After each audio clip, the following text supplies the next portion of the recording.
Evening. I hope you all enjoyed your trip to the White House last week. Good. I'm glad to hear it. Tonight we have White House correspondent David Nitkin of the Baltimore Sun. And he's going to talk to us about his coverage. And also, I've asked him to start off by talking about his earlier assignments and how his earlier assignments have fed into his work at the White House. Because as we found so far, most of the people that we have talked to and the ones who are on the archive that you've watched have come to the White House after they have been at another area, whether it's on the Hill or covering the bureaucracy or doing editing. So the White House is rarely the first stop for people. It is simply one of many stops. And so David worked at the state level. And so, David, welcome.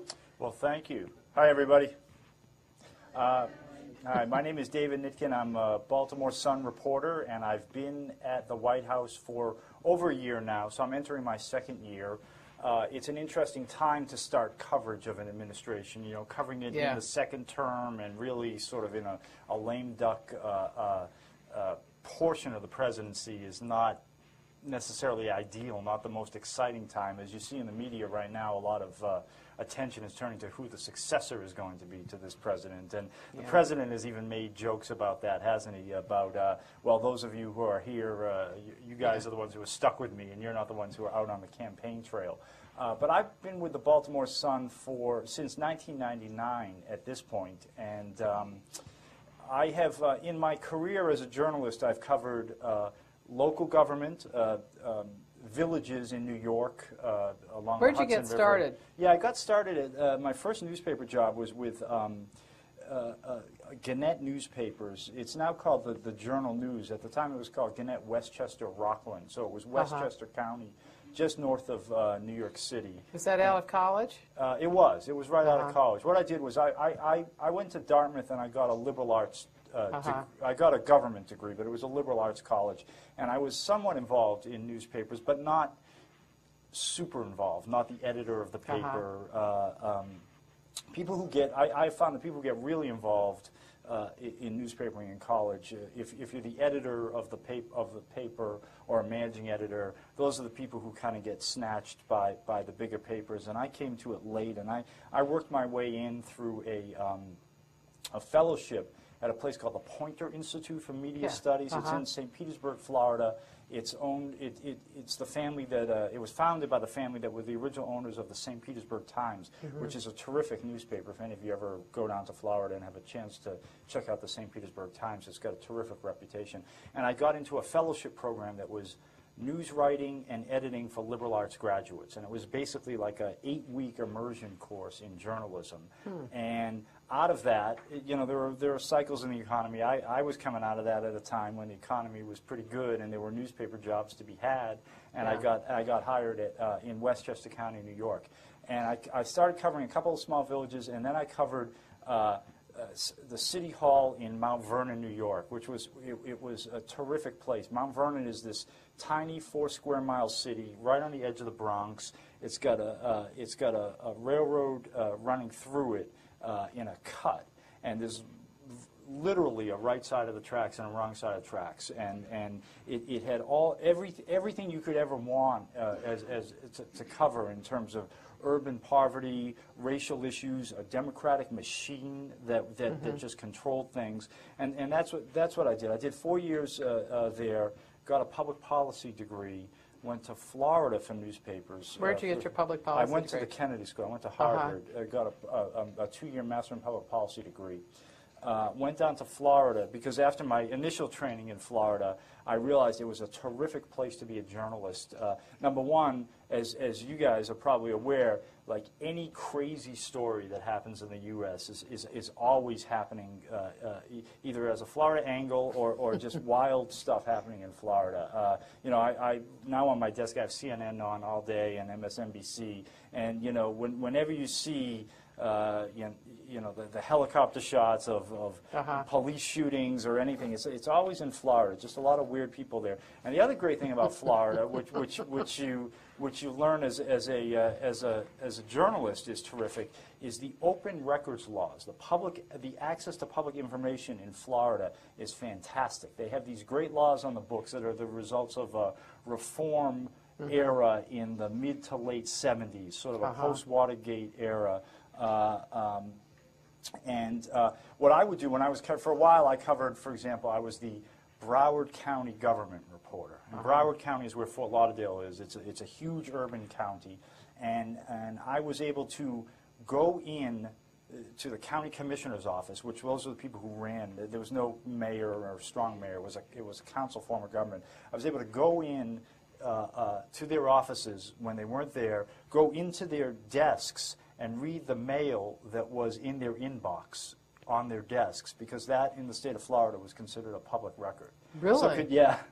So when you talk about sort of the differences of different types of coverage in different places, and covering, say, the White House, for example, I mean, I think you would be lifted up and carried out. My goodness, and so we're here in the White House these days talking about these millions of missing emails, and I remember it was right after I left Florida when the votes were being recounted in the 2000 presidential election. I remember Katherine Harris was the Secretary of State of Florida, and then was a congresswoman, and she ran for Senate, and she failed miserably in that Senate run. She sort of Peter Principled up to her own level, but there was a point where there was a story, and you may not remember it, but if I describe it, it might sound familiar, where and this was a St. Petersburg Times reporter wrote this story that during the recount, Katherine Harris considered herself a Joan of Arc figure. She had told people she was like Joan of Arc at the vanguard of this vote counting operation, and that story got a lot of attention at the time.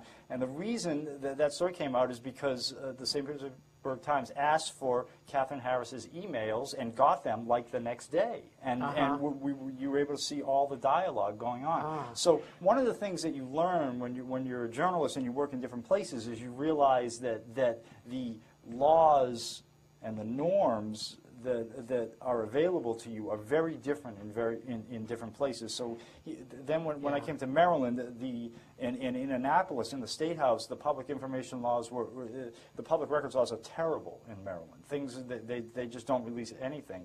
And here in the federal government, I find the laws to be really bad also. I mean, we make requests all the time. If you make a request for information from on the White House beat, you don't do it as much because it's not as much of an investigative beat. But if we do ask for emails, or if you ask for records, but you can't FOIA. You can't FOIA the White House. If you ask for records from a federal agency, they can take years to come. Sometimes, literally years. So. That is one of the key differences of covering a local beat or a state beat and the federal government is the different access to information you have. But those are the places I've worked. I've worked in New York, Florida, Maryland for a bunch of years, and now I'm here in the White House. You have covered. You spent a lot of time on executive positions where you've been. Right. And what are the differences you find in covering a mayor, a governor, and a president? What are the similarities? What threads do you find that carry through, and what things are very different? Well, I think the similarities are that people who rise to executive level positions, have a lot of confidence in their abilities and care oftentimes how they're portrayed in the media. That's one thing I found from the president to the governor to a mayor. You would think that these elected officials who put themselves out there for voter approval and who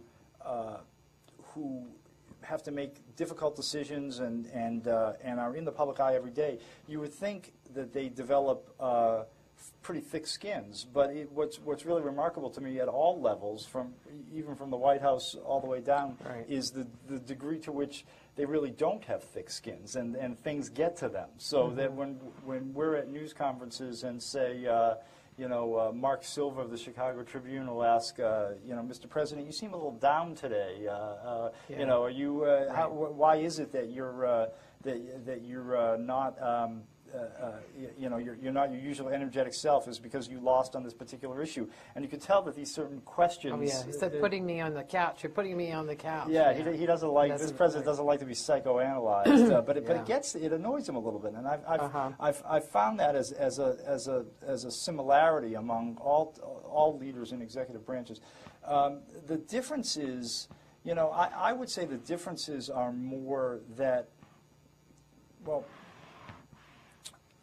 First of all, in most other executive branches or executive levels, if you're a mayor or a governor, the positions tend to be a little bit more, they try to remove partisanship to a larger degree because they're more, get things done, rubber meets the road positions. Governors are the types of people that have to make sure the roads get paved. Mayors have to, hire the police chief and run the police department and make sure the streets get plowed when there's a snowstorm. And, that's a famous political dictum. There's no Republican or Democratic way to plow the streets.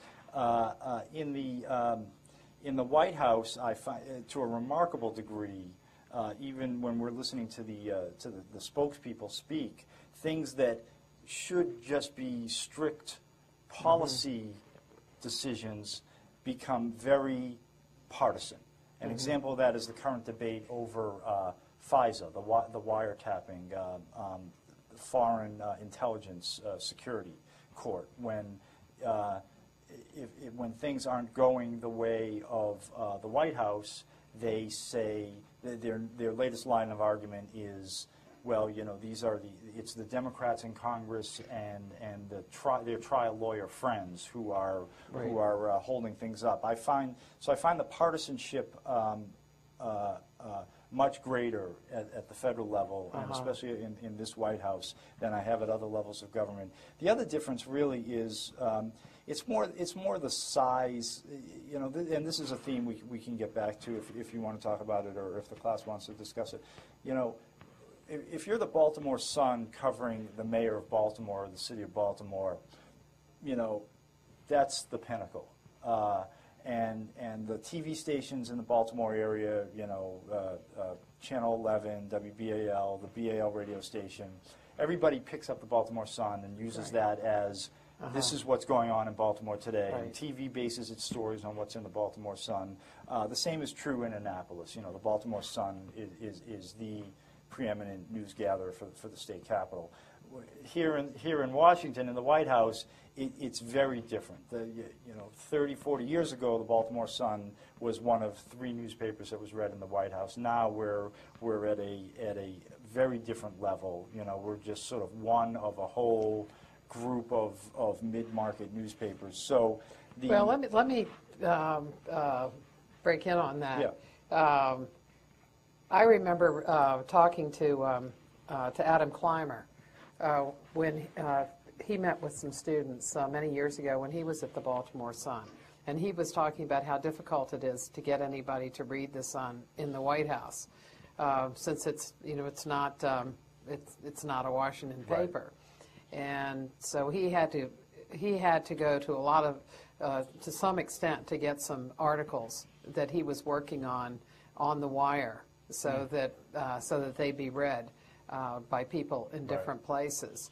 And somebody else was telling me much later that sometimes they would give people in the White House a story so that they would know what they were doing. Right. But now, with the internet, they actually know what you're doing. Right. And they have read your stuff. So Right. in some ways, you're better off. I think that's true. But I find that, but not only are they reading our stuff with the internet, they're also reading Politico.com, and they're looking at a lot of different blogs. They're looking at the Huffington Post. I think the separation, the expansion, I'm groping for the right word here, but the breaking into pieces of the news media has had a tremendous effect. I kind of use it. I think I try to use it to my advantage. I think that when I have found in my reporting that when the people you're writing about are hanging on every word that you write and trying to figure out why you chose this adjective and not that adjective, or why you quoted that person first and not this person first, that becomes a very time-consuming thing. You can spend your whole day sort of back and forth with press people or with your sources, you know, arguing over words and quotes and tone. In a way, you know, this is putting a positive spin on it. In a way, it's a little more liberating that that's not happening right now. I mean, I don't get, you know, the angry phone call at 8:30 in the morning that says, I can't believe that, you know, that bull that you wrote yesterday, because it's just, I think they have other things to worry about, and it's not rising to that level. So in a way, it's liberating, but, you know, the negative is, when they are sort of hanging on every word, you feel a little more part of the process and a little more, you know, influential, if you will. Not that being influential is necessarily the goal. What you approach journalism as is trying to illuminate people, shine a spotlight on areas that you think that spotlight needs to be shown, and you know, telling people things they didn't know. So we try to do that, and doing it, you know, in Washington, doing it in the White House for the readers of the Baltimore Sun is an increasingly difficult challenge, because it's not clear. You know, newspapers are declining in circulation. It's hard to tell these days what people want, what readers want, what they're really interested in. You know, the owners of all these newspapers say, well, let's, you know, whatever it takes to get revenue up and to get circulation, we'll do. So the owner who bought the Tribune company, the guy by the name of Sam Zell, says when he's doing his tour of all the papers that are owned by Tribune, and the Baltimore Sun is a Tribune company paper, meaning the papers in our group are the Los Angeles Times, the Chicago Tribune, Newsday, Fort Lauderdale, Orlando, York, Pennsylvania, and a couple other smaller papers. You know, he's going to Orlando saying, like, you know, yeah, let's put the puppy stories on the front page of the newspaper. If people want to read about puppies, let's give them puppies. You know, I think we have to, the challenge for us covering the White House is to tell people why they need to care about the U.S. Attorney scandal, why they need to care about FISA, why they should be interested in the Annapolis Peace Conference that was held a couple months ago. And it's an ever-present challenge, and one that we really haven't quite gotten our arms around yet. Do you find that there are different sets of readers for your website as opposed to the newspaper? Because the situation that newspapers seem to be in is that your circulation is down, but your readership is up. Right. And because you're getting so many more people wanting to read it for free on the web. Right. So who do you aim towards? Do you aim towards some of those people on the web, or is it the people that are they're paying for it?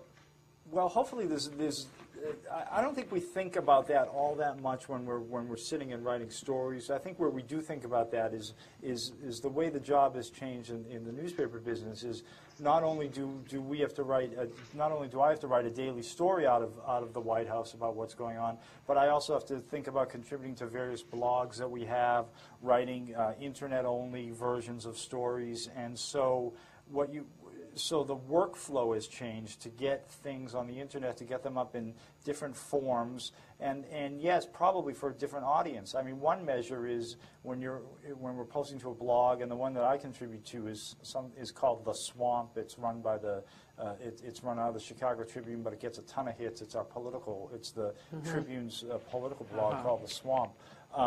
You know, you get a pretty good barometer of it's actually interesting. It's an interesting question because on the website you can see what are the most viewed and most emailed stories. So you can see when you've touched a nerve. You go on the Baltimore Sun website, the most viewed and emailed stories are almost always Ravens or Orioles. That seems to be our franchise is sports, and very rarely is it a national story or a story out of the White House. But on the blogs, like on the Swamp, you see things. You see the comments that get posted, so you know when you've touched a nerve or you've hit upon an interesting topic. When, you know, one posting will have 3 comments, but another one will have 30 comments, and then if the Drudge Report picks up your item and links to it, well then all bets are off, and it's thousands, hundreds of thousands, millions of hits, and all types of comments. I had that experience last year when we wrote a story. A colleague and I, this other colleague at the paper was looking through some genealogy records, and he discovered that Obama's white ancestors, so his mother's great-great-great-grandfather owned slaves. And people had not known that at the time, and we explored it. We traced the genealogy. We explained who it was. They actually had some ties to Maryland, this slave holding family. And we wrote the story. Now, we didn't write it as any kind of gotcha piece. We didn't write it as a way to criticize Obama or criticize anybody. But it got hugely picked up on Drudge and others, and then the feedback was absolutely unbelievable. So it's these days, with the way the internet works, you can really tell when you touch a nerve or you hit something that people are interested in. And within the paper, how was that viewed? Mixed, I would have to say. It ran on the front page, and after some debate. And but I did hear from some colleagues who felt that and some black colleagues who felt that it wasn't really an appropriate topic for a story. This was coming at a time when this was last year when a lot of the discussion was, is Obama black enough? And that debate has sort of gone away after his wins in South Carolina. And I mean, at that time, I think his support in the black community was something like 25 or 30%, and now it's in these primaries, most recent ones, it's like 80%. Right. So the debate has totally shifted. So it was viewed mixed. I mean, some people absolutely felt, and I had discussions with them, that it was not an appropriate topic for a story, that it really wasn't worth writing about. But in general, if they decide to put it on the front page, that's an indication that the highest levels of the paper think it's a worthwhile story and worth pursuing. When you're doing your work at, say, any of the levels, whether you're doing it in Mount Vernon or in Maryland, Florida, or here, how do you see your relationship with the public? Is it similar?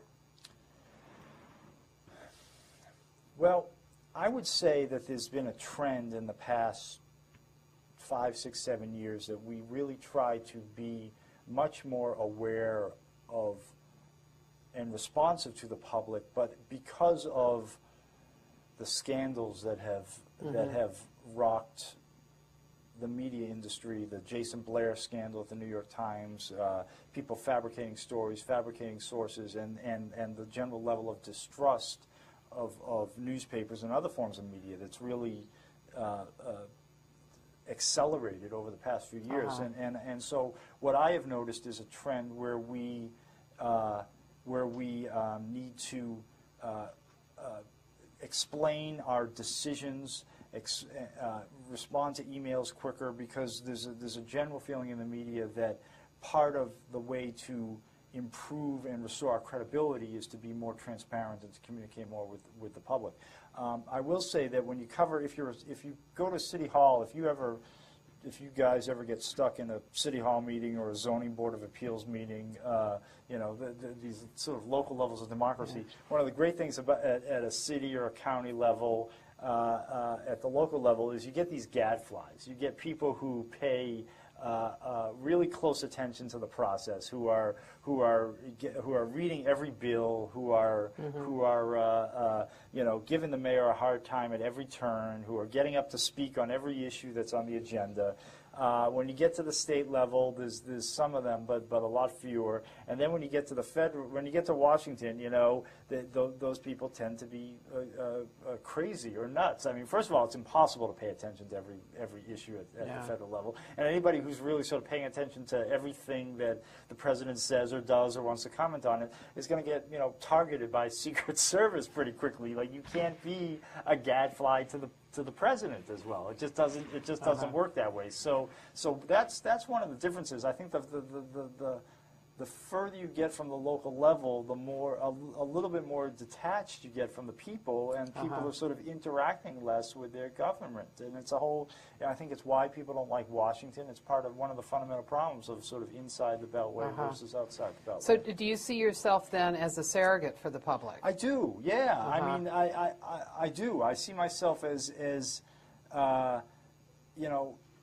Oftentimes in my soapbox moments, I say what my job is to ask the questions that people would ask if they had the time and the energy and the inclination to be paying attention. I mean, that's our job. The definition of media is like we are transporting information from one to the other. Now the president has a bully pulpit, so anytime he makes a speech or issues a proclamation or decides that he wants television time or holds a press conference, he's going to use us as media and get his message out through us. And hopefully it works the other way too, that we're asking questions that people would be asking if they, like I said, if they had the time and the energy to pay attention. So yes, that I do feel that is very much a part of the job. Can you tell us what it was like to cover? Well, let's get you to the Sun. How did you get to the Sun, and then how did you get to covering Governor Ehrlich? Yeah, I was in the State House in Florida, in Tallahassee, for the Fort Lauderdale and Orlando newspapers, and I grew up in Massachusetts, and I was more fond of the Northeast than I was of the South, and I just wanted to try to get further back north. At the time I came to the Sun, I came in '99, and it had just been ranked in American Journalism Review as one of the top 10 papers in the country. At the time, it had an editor by the name of John Carroll, who went on to become the editor of the Los Angeles Times, and a managing editor by the name of Bill Marimo, who had won 2 Pulitzer Prizes, had come out. They both together came out of the Philadelphia Inquirer at its heyday, under a guy by the name of Gene Roberts, who went on to become editor of the New York Times and a really revered newspaperman. So these were 2 disciples of Gene Roberts who spent years at the Philadelphia Inquirer and then came to the Baltimore Sun and had made it, just a terrific newspaper. So it really was. It was, for young people in their career, it was a place to get to at that in the late 1990s. I knew someone who had left my paper in Fort Lauderdale and had gone to the Baltimore Sun, and after just after a period of time, I contacted her. It was networking, the way these things work, and I said, do you know what's going on? Are you guys hiring? And she said, well, send your clips, which is how it works in newspapers. You send your work, your samples of your stories, and she showed them around, and they liked it, and they flew me in, and they offered me a job that day, which was really terrific. But I went from covering the state capitol in Florida, covering Tallahassee when Jeb Bush was governor, to the job they had available was actually right across the street from you guys, was covering Baltimore County government, and I wasn't all that thrilled with that. I thought that was a bit of a step back, going from covering the state capitol in the 4th biggest state in the country to covering county government. But I knew the people who had the job before. They sold me on the thing that the Baltimore County is the largest readership area for the Baltimore Sun, and plus I knew I had to learn the area. I had to learn Maryland. I had to learn the politicians. Right. When I started covering Baltimore County government, Dutch Ruppersberger was a Baltimore County executive. He was thinking about running for governor at that point. He ultimately didn't, but now he's a congressman, and we still interact as congressmen. There was a state senator in the Towson area by the name of Andy Harris, who now may also be an ex-congressman. He just defeated Wayne Gilchrist, the Eastern Shore Republican, in a primary just a couple weeks ago. So I mean, the connections were, the experience was really good. So I came and did well enough that they knew I was interested in state government. They knew I was interested in Washington. I mean, that was one of the reasons also to get to the Baltimore Sun, is because they have now it's significantly smaller, but they have a large Washington bureau. We're a different type of paper. Other papers our size, or even larger, papers like the Dallas Morning News or the Houston Chronicle or the St. Louis Post-Dispatch or the Denver Post, or mid-sized cities have a much smaller Washington presence than we do, because we're 35 miles down the road, and a lot of our readers, I live in Howard County, so there's any number of families in Howard County that, one person goes to Baltimore to work, the other goes down to D.C. to work. It's a company town, and people see people care about federal worker issues. The Social Security Administration is right off of Security Boulevard. The NSA is near Fort Meade in Anne Arundel County. So there's all types of reasons why the Baltimore Sun needs to cover Washington aggressively. FDA, so we cover all these agencies pretty aggressively. So I spent about 18 months in Baltimore County, then went to Annapolis. Annapolis is just a terrific place. I'm sure you guys have all been there, and it's historic, it's fun. Coming out of Florida and going to Annapolis, I was amazed that I could walk into the House Speaker's office and just sit down in his chair like this chair and just kind of shoot the bull with him, or with the Senate President, or even the governor for that matter. That's another very different thing between covering the White House versus covering another level of government. When you cover a mayor or a governor or even a congressional delegation, you have just regular access to the people all the time, and you can talk to them and there is, for me, for a reporter for the Baltimore Sun, there's virtually no access to the president. He makes himself available at press conferences. I don't get called on those press conferences because I'm in the fourth row, and the questions get to the first row, second row, third, and then they stop. And so it's a totally different type of coverage. We have to analyze the issues. We have to pick the issues that we think are important to our readers. But it is not the type of coverage as here's what he told us exclusively today, and here's how it affects you. Can you tell us something about the battle that you got in when you were covering Annapolis with the governor? Yeah. Well, Governor Ehrlich. I covered Governor Ehrlich's election in 2002, and at the time, there hadn't been a Republican governor in I forget, in decades. I guess it was probably McKeldin that was the last one. No, Spiro Agnew, excuse me. Agnew was the last one. And so I got to know him pretty well. And he, as a Republican in a state that's majority Democrat, he really had a different way of approaching things, and he wanted to do. And one of his ways of approaching issues was he really wanted to marginalize the newspaper. He did not like the Baltimore Sun. It still doesn't like the Baltimore Sun, and he was very upset.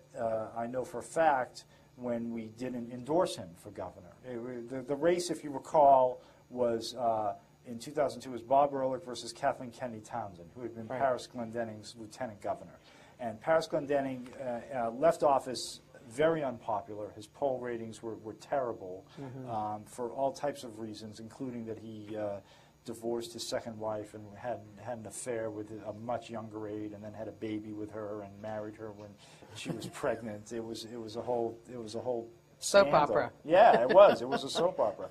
And Kathleen Kennedy Townsend was considered this woman who was just sort of playing on the family name, on the Kennedy name, who had very little skills, who wouldn't be where she was if her maiden name wasn't Kennedy, and who couldn't speak. I mean, she had this famous incident during the Ravens playoff run when she was down for I guess it was a Super Bowl down in, I think it was in Miami, the 2000 Super Bowl, 2001, whatever year it was, and they asked her what her favorite moment of the game was, and she says, well, when they I loved it when the other team scored that football, and then we got the ball back, and we went down the field and we scored a football. I mean, she just couldn't she couldn't speak. She fumbled her words all the time. So she was a very weak candidate in a very unpopular administration, and it was the first post 9/11 election, and Governor Ehrlich won.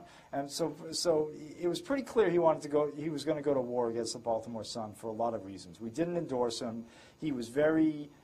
There's a whole Republican mindset that talk radio is AM talk radio is a much more effective means of communication than the print media, which we are considered by our critics to be liberal, the liberal mainstream media. And so he had a mindset that he didn't like the paper. I began writing a series of articles when I found out some details about a real estate land deal that was not very good. It was kind of crooked, kind of shady. He didn't like the articles, but he never disputed any facts in them. One unfortunate day, one of those articles ran with a map that was wrong. He had taken office during a time of fiscal distress, and one of his ways he was going to solve the budget crisis was to sell a lot of state property, including some surplus parkland. And this land deal that I was writing about kind of fit into this broader scheme of getting rid of a lot of state property. And the bigger theme was, is he going to help his buddies? Is he going to help these political patrons by dumping state parkland at a fire sale prices? And we ran a map on the front page of the Baltimore Sun that purported to show all the land that they had designated as surplus, but in fact it showed every acre of parkland in the state. So the map sort of showed shading of virtually a third of the state. And it was wrong. It was absolutely incorrect. But he used that as an excuse to say he sent out, his press office sent out an email that said, from now on I ban all nobody in state government can talk to David Nitkin, and they also added in Michael Olesker, who was a columnist for the Baltimore Sun at the time. They didn't like him for other reasons. So they put the two of us in there. And the editors of the paper took it very seriously. They decided this was a violation of the paper's First Amendment rights. They decided, after negotiations failed, and I'll tell you this, just as an aside, the editor of the paper, who was still the editor, his name is Tim Franklin, got on the phone with the governor's press secretary that day, the day he issued the ban. The guy's name was Greg Massoni, and said, yeah, we know the map is wrong, but is there anything wrong in David's story? You're banning him. What's wrong with the story? David didn't produce the map, which I didn't. I didn't even know it was going to run. I had nothing to do with the preparation of the map. I didn't know that it was in the planning stages. I didn't provide them with the information from the map. The Sun's graphic departments made a map, put it on the front page. The editor of the paper said to the governor's press secretary, we understand about the map. We're going to correct it. We'll run a correction. What's wrong with the story? You banned this guy. And the press secretary said, well, I didn't read the story. Mm-hmm. So they sent out an edict banning everybody in the state government from talking to me, and they hadn't read the story. Turns out everything in the story was right, it was correct, and I feel vindicated because in the 2004 election, as a result of all these stories, they put the lawmakers decided that they needed to amend the Constitution. There was a constitutional amendment was put on that says the governor cannot sell parkland without the approval of the General Assembly, and that passed by 9 to 1, 90% margin. So because of the deal that the governor was pursuing, that I exposed, the Constitution was amended to prohibit further deals in that. But the paper took this ban very seriously. Rather, in hindsight, the better approach probably would have been to say, all right, well, we now have 2-3 people in Annapolis. The Baltimore Sun's going to we're going to double that. We're going to have 6 people in Annapolis, and we're just going to, you don't like the coverage you're getting, wait till you see what hits you next, and cover it more aggressively. We pursued a lawsuit. We lost. The courts did not want to deal with this issue. They felt it was a political issue that they didn't want to get in the middle And so we lost in court. The governor lost at the ballot box in his reelection, but the ban was never lifted. And to this day, he really won't talk to me. He's taken it all very, very personally. He and his aides. But people in state government can talk to you. Well, I guess because there's a change of administrations, the ban it's kind of a moot. It's kind of moot at this point. Yes. And the current governor O'Malley does talk to me. Yes. How did you feel about all of that? Did you feel like you wanted to get out, to do other kinds of stories, that it was just too contentious? No, I didn't. I felt that I was doing my job. I felt that as a reporter, you always feel funny when your sources or the people you're writing about come up to you and say, geez, I really like that story that you did. I mean, you kind of want to be. I've always thought as a journalist you want to be respected. When they see you coming, they want to be a little afraid about what you're going to ask them and what you're working on. So I feel that as a journalist, the goal is to be respected and feared a little bit. So the scrutiny was really high. Every word I was writing, as I talked about, as I mentioned earlier, people parsing over, or people scouring every adjective, whether you seem to be biased by calling someone disgruntled rather than perturbed, or whatever. So that got a little tedious, sort of like this scrutiny over every word. But in terms of the saying, well, this is it, I don't need this anymore. No, I never felt that way. I wanted to keep going. I felt I was doing my job. Did you find that there were a whole new bunch of people who were willing to talk to you?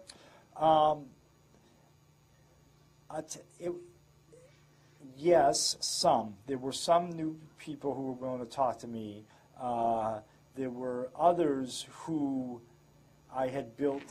Basically what happened was the people who I had built relationships with in the past, who knew my work, who knew me, rather than just as the name, but who had dealt with me on a professional level, knew what I was like as a journalist, and were willing to deal with me and still talk to me. But what we did was I would write a story, and then when we would need a comment from the governor, we would ask another reporter to call the governor's office to get some sort of comment. So I kind of did all the work I needed to do, and then we turned it over. We turned it over to someone else to make that like final phone call to get the governor's comments. But how do you go about getting information from this White House? That any White House is more difficult because you can't just walk in and talk to people. Right. It's hard. I find myself doing much more, many more pieces that are more analysis stories, or people commenting on the reason behind the decisions. Either people who were in the White House and then left, or people who have been in previous White Houses. I find that's more of the types of stories that I'm writing these days, rather than the facts that came from the ground up through the White House that led to that decision. I find myself with much less access to that type of information, and I think most journalists, sort of at my level, my type of paper, I would guess that there are certain reporters with the New York Times or the Washington Post or the Wall Street Journal or CNN who have more access to, well, here's a off the record or on background, we will tell you this is what led to our decision on this. Now those types of stories, why the president decided this at a certain time, it's a little constraining for the Baltimore Sun, because we don't seem to be the papers and our readers doesn't seem to be all that interested in those types of stories about, like how decisions were made in the White House, or how they gathered their information and then made those decisions. So I find myself getting a sort of reaction or analysis from other people in other White Houses. I find myself getting there's a lot to write about. There's a lot of data out there on the federal level on various issues. So when the paper decides, to me, they say, listen, we'd like you to focus on health care for a while. We'd like you to focus on Medicaid, Medicare, or Homeland Security. You know, there's a lot of data that's generated by the agencies themselves and by interest groups that you know, you can look for trends, but in terms of getting the information out of the White House itself, that's kind of not the way I'm going about my job these days. Do you find that the Hill is very useful in covering the White House using the Hill? Yes, I do, and I wish I had more experience covering the Hill. The predecessor in my job, her name is Julie Davis, and she had been our Capitol Hill person before she was the White House. She kind of reluctantly became the White House person when another person left. David Green, he's on NPR right now, so you might hear him if you're ever driving around listening to. And you know David Green, yes, right? Yeah. So he was with the Sun as a White House person. He left to go to NPR, and then they asked our congressional person to cover the White House, and she was not happy about that. She had a lot of Hill connections, and they served her very well. So I know for a fact that it is valuable. I don't have that same kind of background, those same level of connections, but people are much more willing to talk. It's a much more open environment. So yes, having that experience, I think anybody who's been in Washington would tell you that that is valuable to cover the White House. Can you tell us what sources of information that you use? Like, say, we've talked to White House people, to Dana Perino and Tony Fratto about their days, and Emily and Carlton. Yeah. And you kind of when everybody starts and right. what they read. When do you start and what do you read? Oh, that's a good question. I start my day, I get up, anywhere between 5:40 and a little later if I'm sleeping in. I get delivered at home, I get the New York Times and the Baltimore Sun, so I'll read those in the morning over my first cup of coffee. I'll take a run, and I'll get the Washington Post when I get on the train to come in. So by the time I've gotten to my desk, I've read 3 newspapers. I've read the New York Times, the Baltimore Sun, the Washington Post. When I get at my desk, what I do is I check the Associated Press wire to see what has broken, and then I'll go through my whole series of bookmarks that I have of various websites. So what websites? I do like the Drudge Report. I like to see what is getting the most attention. I read ABC's The Note. I read Hotline. I read the Huffington Post. I go to I look. The Washington Post has a bunch of online things that they don't have in their print edition, so I'll go to The Fix, which is Chris Kahlers' political blog. Frumkin does White House Watch, which doesn't appear in print, so I'll read that. I go to then the other thing what I'll do is we have access, which is really valuable. Here's another thing about Washington, which I didn't realize until I got here, and it's for reporters. It's almost like a cheat sheet. It's kind of like a dirty secret, I think. But like everything the president says is recorded and transcribed, and anything that almost anybody else sort of notable says is transcribed by someone else. So we have access to a service which is a federal transcript service. So if you log on in the morning, you see what everybody said on the late night talk show hosts on the late night talk shows, and then congressional hearings, appearances on cable news and elsewhere are all on these transcripts. So I'll read through the transcripts to see what is out there and what is being said. I've also got Google alerts set up for Bush and Hillary Clinton and Obama and McCain and other items. So that fills my inbox pretty regularly. And then we're getting deluged by press releases Right.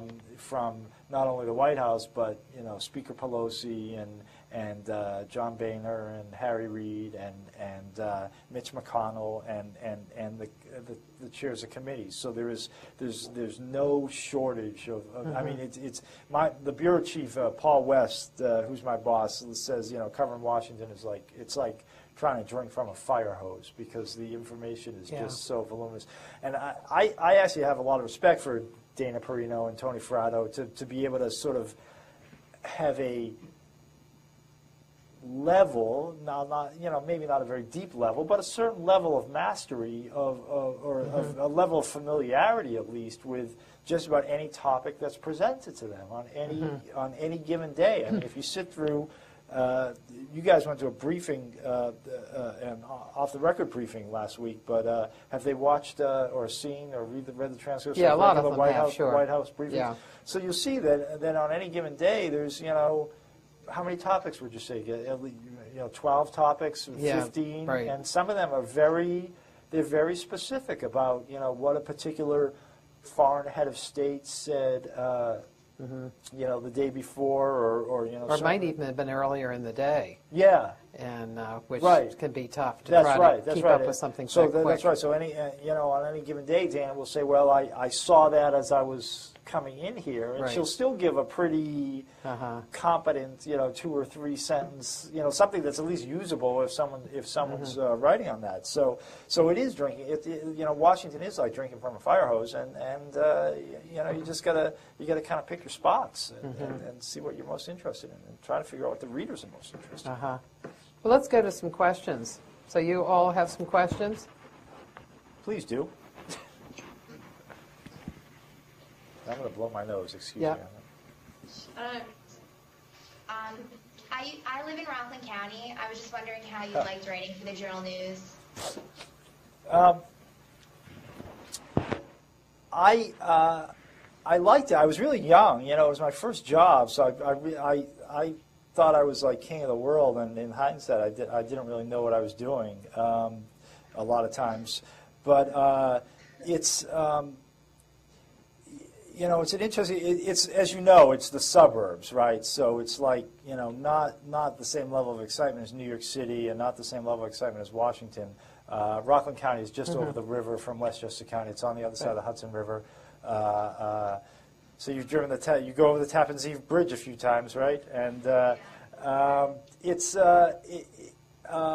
but I enjoyed it. It was a paper that was trying to, at the time, compete with papers in New York City and sort of figuring out what it wanted to be, and we weren't doing it very well. So like when I was there, we started the paper started a Bronx edition in a tabloid format, and I was working in Yonkers, and the Mount Vernon edition I was working for went to a tabloid format because we thought we were going to compete against the New York Post and the Daily News, and that didn't work out. So it's become this paper that's just sort of like just for those suburban communities, White Plains, Nyack, Ossining, places like that. And so it's a bit of a mishmash. I don't think looking back and looking at it now, because I go there a lot. My wife is from White Plains. I was just there last weekend, so I get on the website every now and then, and I know a lot of the reporters still there. I don't think they do terribly good journalism, and so I don't think they fill either niche all that well. I don't think you can find out a lot about what's going on in Rockland County by reading it, and I don't think you can find a lot of what's going on in sort of the greater New York region by reading it. What do you think of it? Do you read the paper? Do you get it, or does your family get it? I played sports in high school, Okay. so I used to read it all the time. Right, and so that's like one of the big things about local newspapers is like we try to get people's name in the paper all the time. So like high school sports is a big thing that local newspapers like to do. So was your name in the paper a lot of times? Do you have all types of clips from your name being there as athlete of the week or something? And pictures, and it was big on sports, the Journal News. Yeah. Yeah, somebody was saying that that the president reads the Dallas Morning News, and so somebody was commenting that one of the reasons he read it, because he liked to follow the sports in it. Well, and I saw. Yeah, I'm a Red Sox fan, and last week the Reds, we were there together. The Red Sox were at the White House, and the president's comments. I mean, they were so sort of impassioned and detailed, and his level of knowledge. Now, obviously, the speechwriters, helped him put them together, but he clearly had a tremendous. Maybe you and I even talked about this. He had a tremendous level of interest in the personalities and the individual accomplishments or tales of Red Sox players, and sometimes he doesn't have about other issues. I mean, he's always been interested in ball players, and so you notice that often when there's a funeral and they have sending a group, they'll often have a ball player on it. Right. And Joe Torre was put on a board the other day that dealt with cancer. And Joe Torre was put on that. And for us, Cal Ripken was just named like some international sports ambassador. Yes, that's right. That's right. So and we've gone to China. Very big, that's big true. deal. Yeah. So let me show of hands. Does anybody get a newspaper, like an actual paper edition of the newspaper? Either have a subscription or buy it maybe more than once a week. 2. And what's that? Got a few on the side. Oh, okay. Okay. What papers do you guys read? Sun, Washington Post, Baltimore Sun. Frederick News Post. Yeah, good. Sometimes. And do you find that the people who get papers, do you like? How do you compare getting a paper and reading it to going online and looking at the website? Go ahead. I think it's easier to read it online. So I think it's more confusing to read it online, personally. Do you find that you read articles in the newspaper that you would not read online? That online it's more targeting to what you're looking for going into it, whereas, like, say, if you're reading the New York Times, you might read a whimsical piece if you just have the newspaper in front of you that deals with something that's just far away from what you're normally interested in. That by going through the paper, you see more and read more. Yeah, because online, it's just all you see is the front page, like the top stories. When you have it in your hand, you can flip through, and it's just more accessible. You can read more of the smaller stories that might be more interesting to certain people. Yeah, I would second that. That like online, when you're looking at it, you see the front page, and then let's say you're interested, you want to see sports updates and I don't know, like something on the environment, and you can just click on those two things, and you only see the stories for that. But if you're looking through the paper, you're kind of forced to see other things, especially stuff that you wouldn't otherwise read. Right. Yeah. Now, of the people who don't get newspapers, how many people would you say your primary source of information is television? Television news, either national or local. Just one? And how many? There's a second one there. And, but there might be on the wings right. there. And how about internet? Yeah. How much time would you guess that, estimate that you would spend a day looking at things on the internet? News stories on the internet. About an hour. A few hours or so.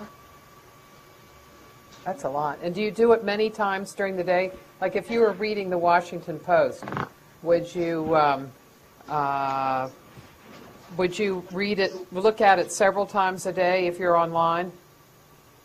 Well, a lot of home pages, like my home page is Comcast, and they'll have a lot of big, not usually little news updates, but usually big news updates, and they'll keep posting updates. So every time I go onto the internet and pull up the page, it'll keep loading. I guess it's the wires or whatever, but they keep loading new information. Yeah. So every time you go online, you get a little bit more. Yeah. Is there a sense that it's your paper, and I guess with the Tribune altogether, that there is a way to make money when circulation is lost and readership is up? That's the big question. How to do it? I don't know. You know, that's whoever can figure that out is going to save the newspaper industry. Well, one hopeful note. I was doing a piece on Eisenhower and television, and so I went back to look at the connections of how presidents had used it as it began. Yeah. And so in the 1940s, I came across an NBC executive who was talking about the difficulty of figuring out how they were going to make money. And so he said, I can't imagine that people are actually going to look at ads. Right. And that they would look at ads on television. And so I don't know how we're going to make money. And so I was thinking that here, looking back, it's very easy for us looking back to see how they were going to make money. And I wonder if maybe that's true with any technology that's new. I think it and is. There'll be some way Yes. that's right now is difficult to see. What I also think about that, I have a couple observations about that. What I also think is probably when television, came on like gangbusters, people in the radio industry were probably very nervous and thought, maybe this is the end of us. Television will crowd out radio. But yet here we are, 60, 70 years later, and radio is still around, doing different things, but still a functioning industry. And I hope that newspapers are the same way.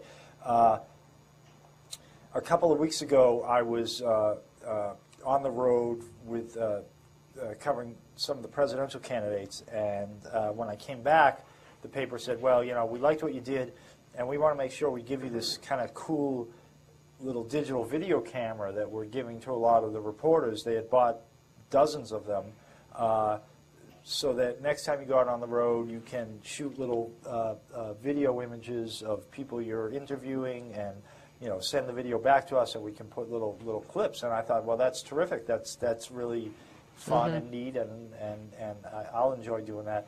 And then what I realized, what dawned on me a couple of weeks ago, was that as I watch these clips, and on a lot of news websites this happens, when you click on a video clip on a news website, you have to watch a little 15-second commercial first for something. So I'm guessing, I have to think that part of the reason, yes, the technology is available and they want to do it, and it's good to disseminate information that way, but they're also looking to make money off that by basically selling commercials on these little video clips.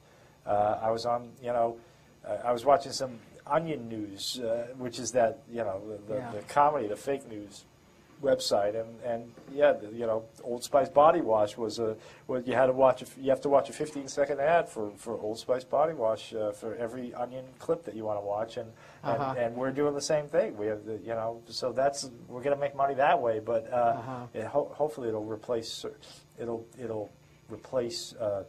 circulation enough to keep us in business.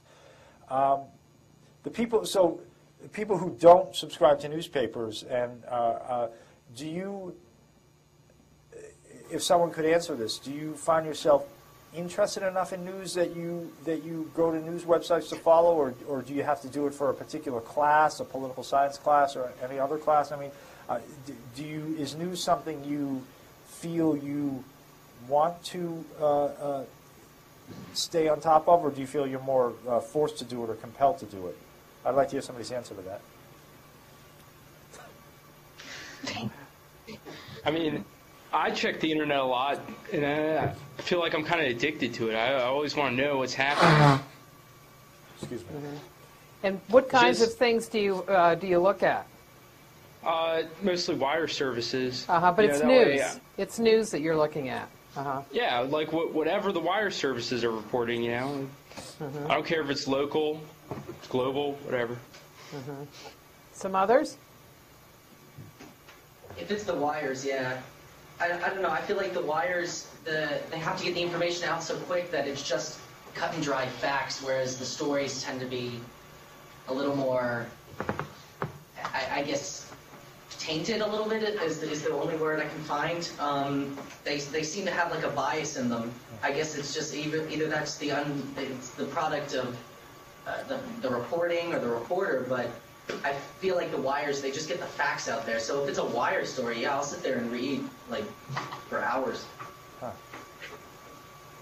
That's interesting. I mean, we hear that a lot, and I mean, I try to argue, or my position is always that what we're doing is, when we're writing a more full story than a wire version, is adding context, adding analysis, challenging some of the assumptions, reaching out to different sources, and that is giving sort of a fuller picture than you get from just a wire story. That you're right, they're because of their deadline pressure, they have to get it out so quickly, and in my own mind, I wonder if that perception is actually accurate, or sort of the function of what media critics have been saying for so long, that it has become part of the drumbeat. And maybe both are true. But my wife, for example, she's, people are always asking me, who do you like for president, or who are you going to support? And she, and people are asking her too, when she's out sort of during the day, well, who does David like? Who does he think is going to win?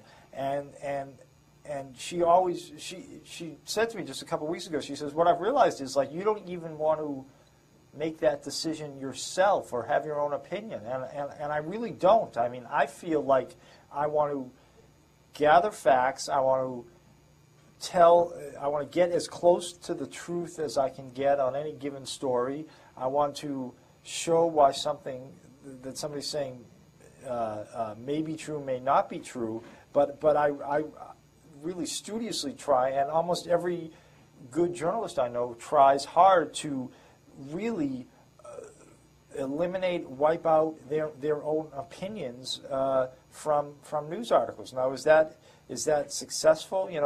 Possibly not, but it's a problem for our industry that people feel that they can't trust what they're reading. Don't you think, in part, it comes from, say, in Washington, the very strong kinds of partisanship that there is, so that when you're quoting people that have very strong and harsh views, and so it is seen as well, that's just the same old Washington, and but it's not the reporter that's doing it. It is, whether it's Harry Reid or Pelosi or Bush. It's all of them, whacking one another. I do. I agree with that, and I also think that another problem with the news business and media is that what tends to make news is conflict, and not sort of everybody coming together and singing Kumbaya. And so there's a school of thought that there was a rage or a movement a couple of years ago called civic journalism, where newspapers and journalism was going to head in a direction where it was going to be an institution for helping solve problems. So that if you have if it's a crime in Towson, at the town center, or traffic in the circle, we use the newspaper as a vehicle to bring people together, discuss, hash out the issue, reach consensus, talk about what needs to be done. It's called civic journalism, and it kind of was it was a fad, and it didn't go very far. But really, if you're sitting down to prepare a news report, it's the conflict makes news more often than not, and that the quotes from one side or another that you're going to use those outrageous quotes stand out, and so that kind of it does contribute to the problem. It fits in with what you're saying. Is that not only is Washington polarized, but then the most polarizing comments, the most outrageous comments, are the ones that get more play. They get picked up more. When you're putting together a story, a White House story, tell us what some of the elements of that story would be. Sure. Well, what we try to do is have fresh sources. Try to get the most fresh, being you don't want to use the same people talking you know, over and over, because there are experts out there, and there's any, you know, on any day you could call Larry Sabato at the University of Virginia or Hess at Brookings, and you know, so there's a sense that you want to make sure you reach out to a variety of sources. You want to make sure that the White House fully has a chance to have its say, you know, and they almost always do. You know, if they don't address it in a public setting or the briefing, I find them fairly responsive in terms of, you know, getting either Dana on the phone or these days exchanging emails, you know, saying, listen, I'm working on this. Can you give me your position, or do I have this right? And Fratto, Dana Perino, Scott Stanzel, they're all pretty good about responding either by telephone or email. I find I find the level of cooperation pretty good. Getting the opposing view, and for me, more often than not, what I'm doing is trying to look for something that other people haven't written about. So I have the luxury, one of the good things about my job is I have the luxury of a lot of times taking more than a day or two on a story. I can take 3 or 4 days, and if I'm writing on something about the environment or Homeland Security, I can really look for the definitive experts and the definitive data to illuminate that story. So I don't have to be like, you know, like a wire. Yeah. Yeah. Or Mark Knoller on CBS Radio, who has to, if the president says something in the morning, that I have to turn around and write about that for you know within just a couple hours and really distill it down. I have a luxury. The good part about my job is that I have the luxury of saying, you know, saying no to a lot of things, and the things I say yes to, maybe spending a day or two more so I can really get definitive data on it.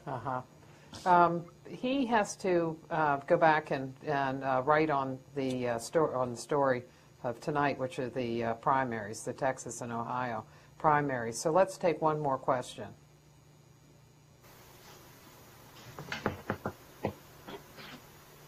Sure. What kind of relationships do you say you have with your editor? The relationships with editors have to be really good working relationships that have a lot of good give and take and are built on respect and trust. And so I have good relationships with there's any number of layers of editors. I should say, before I took this job, before I came to the White House, I was an editor. I spent about a year as the state editor for the Baltimore Sun, so I oversaw our 2006 election coverage, which was the O'Malley-Ehrlich election. So that gave me a whole level of understanding of getting stories in the paper and what makes a good news story, and the interactions. So because of that, I think I'm a better reporter, and I think I'm a better communicator with my editors. I communicate on a daily basis with the bureau chief who's in Washington, and then above him it gets up to, you know, deputy managing editor, editor. The further along you get in the business, probably the more they leave you alone and they trust your judgment. So I don't have to be, you know, handled a lot. But in terms of sort of talking through story assignments, what we're going to cover, it's a very collegial give and take relationship that is not a lot of frustration. So I try to keep those relationships good. Well, thanks. I wish I could spend the last 15 minutes, but like Martha said, I do have to go and see how the primaries are going tonight, and I appreciate your time. Thanks Thank a you, lot. David. Enjoyed it very much. Early years. So that is one of the key differences of covering a local beat or a state beat and the federal government is the different access to information you have. But those are the places I've worked. I've worked in New York, Florida, Maryland for a bunch of years, and now I'm here in the White House. You have covered, you spent a lot of time on executive positions where you've been. Right. And what are the differences you find in covering a mayor, a governor, and a president? What are the similarities? What threads do you find that carry through, and what things are very different? Well, I think the similarities are that people who rise to executive level positions, have a lot of confidence in their abilities and care oftentimes how they're portrayed in the media. That's one thing I found from the president to the governor to a mayor. You would think that these elected officials who put themselves out there for voter approval and who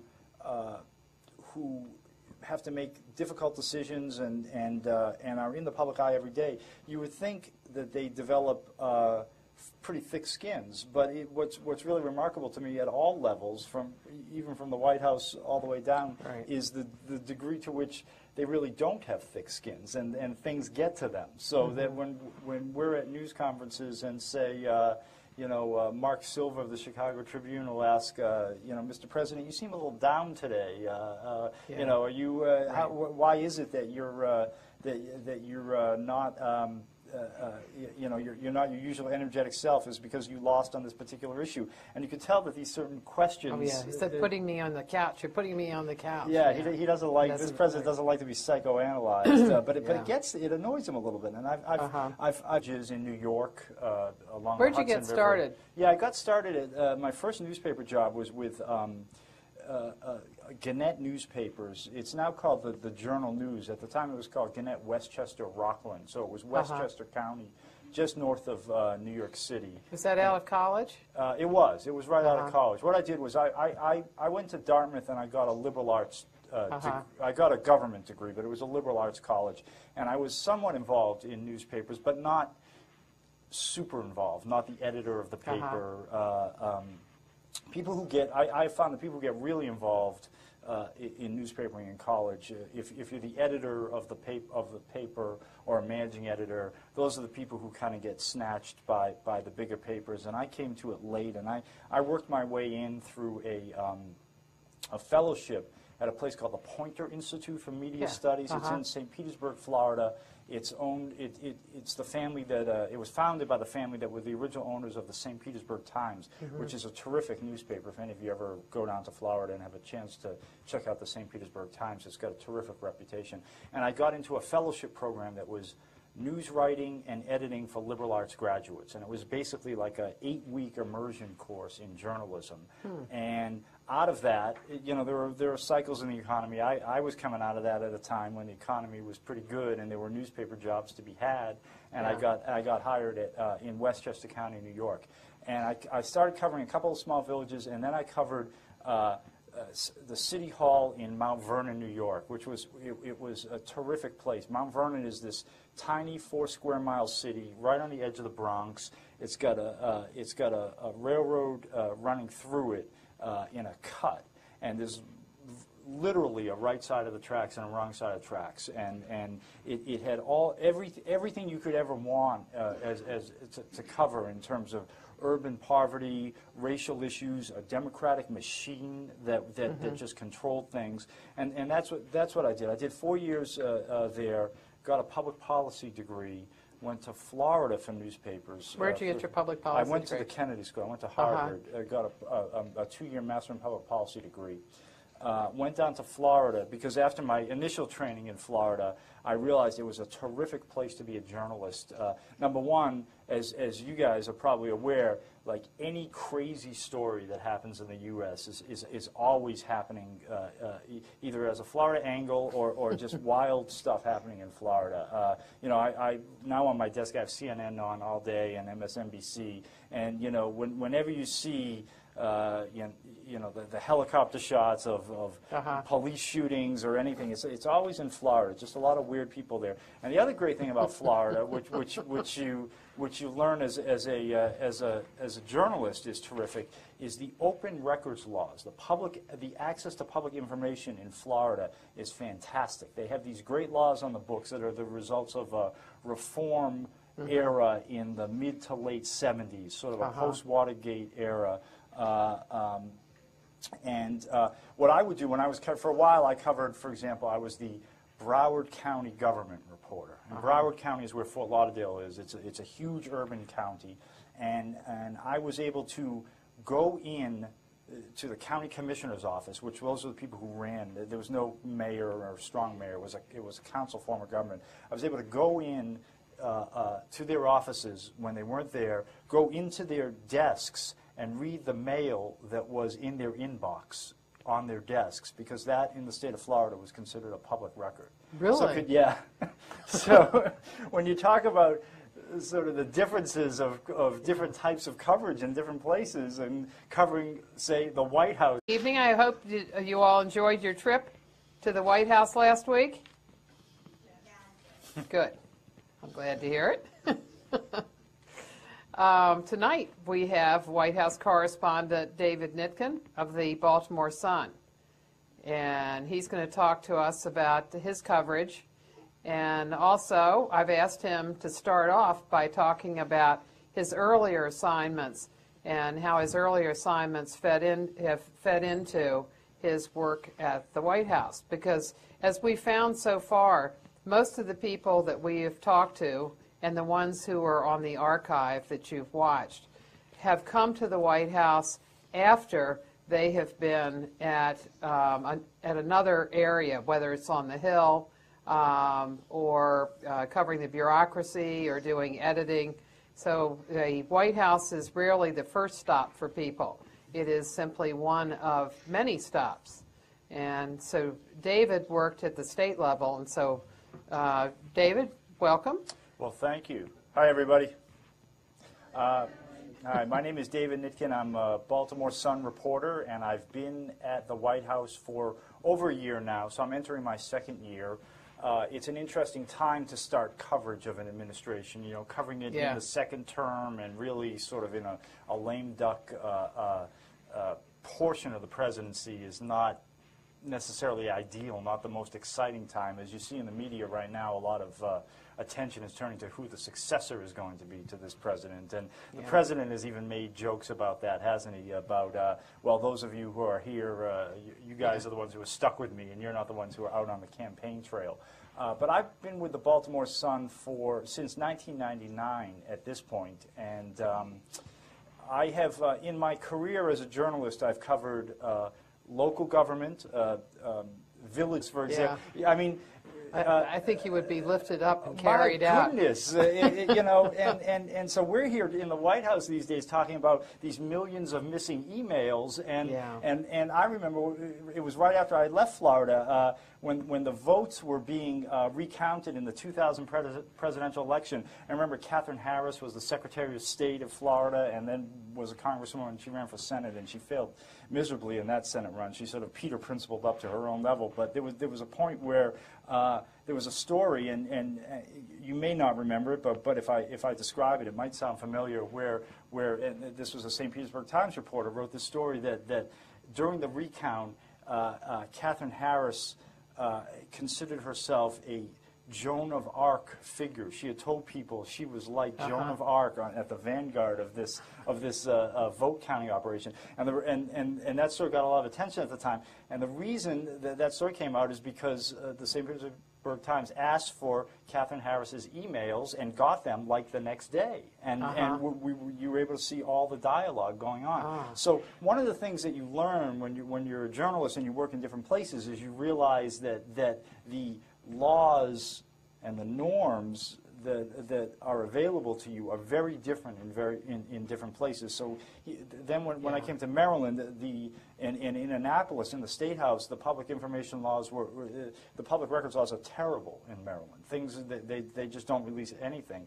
And here in the federal government, I find the laws to be really bad also. I mean, we make requests all the time. If you make a request for information from on the White House beat, you don't do it as much because it's not as much of an investigative beat. But if we do ask for emails, or if you ask for records, but you can't FOIA. You can't FOIA the White House.